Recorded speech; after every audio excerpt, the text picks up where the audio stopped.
Good afternoon guys. Ngayon nandito tayo sa atsal namin. Papakita ko kung paano mag-pruning ng isang atsal or bell pepper. Okay, papakita ko sa inyo guys.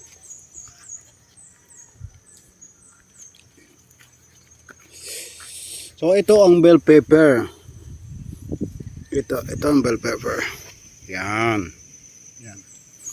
So pag sinabi na Y pruning, so may Y dito, oh, Y.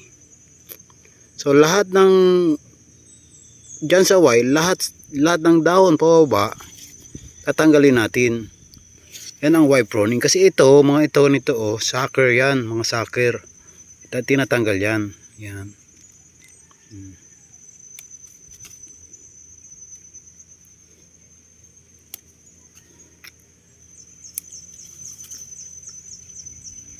Yan.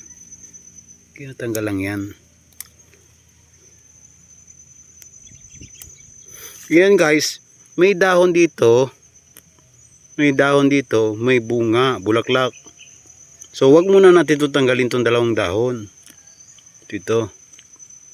Pag nakakuha natin, hantay, baka masaktan pa tong kuan, maging bunga yan, bulaklak, maging bunga yan. So ito lang muna. Pero oras na tanggal na yan, pwede na rin tanggalin to. Yan ang Y pruning. Ito guys. Nandyan siya, oh. Nandyan ang Y. So ito, tanggalin natin lahat yan. Tanggal.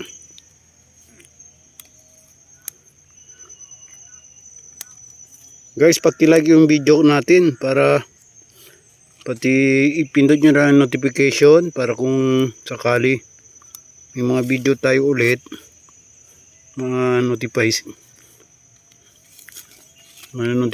kayo na may video ako ulit. Yan, mga daming sucker. Yan. Pwede subscribe nyo na rin guys.